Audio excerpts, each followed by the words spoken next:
قالوا لسانك حصانك ومربطك لا تكلمت.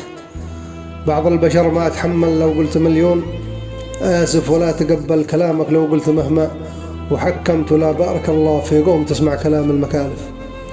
وناس ما هي بطبعك مهما خطاهم، تحملت كل واحد بطبعه لكل واحد سوالف، والبعض منهم بهيمه ما يجملك لو تجملت.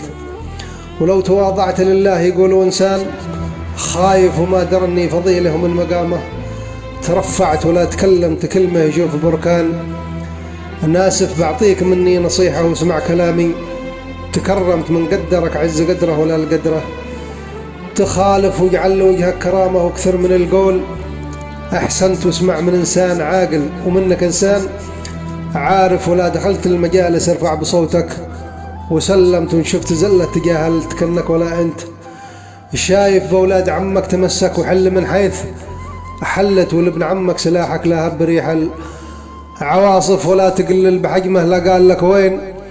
بينت وقف معه أول القوم وكن معه راس ناشف، وارضاه بخيره وشره ولا تلومت ولا تقيس الرجولة بالمال ولا الوظائف.